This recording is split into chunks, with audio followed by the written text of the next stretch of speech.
Hey guys, I am so happy that Pride Month is over. It's the last day of the month. June has some really good things, like my birthday, Juneteenth. It has some bad things, like the politicalness of Juneteenth and the complete over the top of Pride. I do also, it has some sad things, like the Pulse nightclub. That was something that happened in June, and we should be remembering that, and remembering how we come together for a community that way, and against these people who actually want to see us dead. What I find interesting is how the media portrays parents and other people who step up for the voiceless, for children, for women. This group of men who showed up at a public reading hour to read where the city was going to be reading Pride LGBT material to the kids. And from the very beginning, they said, "Oh, we're not going to let kids in here without parents' permission." Well, no, you did. There were kids in there without their parents' permission, and they called their mom and said, "Hey, mom, they're going to read us a story that we're really uncomfortable reading."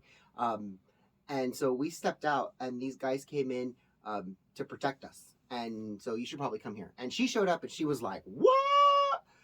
Thankfully, she didn't go over the top, but she was very firm, and she says, "No, this is my children. It's not your place to teach your LGBT stuff to my children, especially without my consent or without me being here," which is in complete contradiction to what they told the gentleman when they walked in. There you have the he said, she said pull, and the resolution at the end of the video has me a little more upset than anything else, because the police chief, who was just had a very big chip on his shoulder at the very end, if you watch the YouTube video, he was very much like, well, they have a right to teach it. It's a public space. And then they said, well, no, they don't have a right to teach this. This is my tax money, and I think it's inappropriate. They shouldn't be teaching David and Goliath or Noah's Ark, and they're not going to read that at story hour to children without the parents' permission, yet they want to read LGBT stuff? Come on now. Like, it doesn't make sense.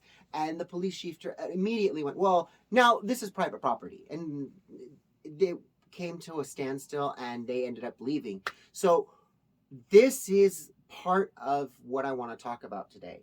These people who show up and they disrupt these events. They're not there to disrupt the events. They're there to stop the event from happening. And I commend them, because you wouldn't want me to teach your children something about sexuality without your permission. It's inappropriate.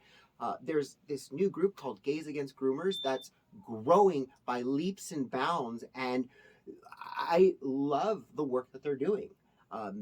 As a LGBT person, we've long been associated with perverts and pedophiles and people who have very, very disgusting habits. And there's a lot of us that are just normal. We live normal lives.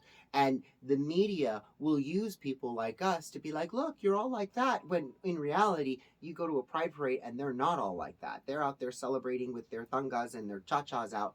And that's not what I'm about. That's not what these people are about. These actual regular people are about. They want to keep that sexuality as far away from your children until they become adults and they're actually able to process that and let them discover it for themselves, because that's what it's all about. It's not about forcing your beliefs on children, which is exactly what they're doing. And to my final point, I do want to talk about me wearing the hat that I'm wearing. I know what it has on it. And yes, I have been given things from that group because, hey, we like the work you're doing.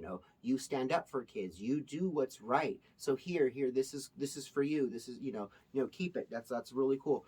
So I thank them for that, and I wear it, when I'm out and about, when I'm in town. But I would never wear it at a rally. It's kind of like the way I figure it's kind of like Harley Davidson, because I have a Harley hat. I love it. It says ride or die on the side. It's really cool.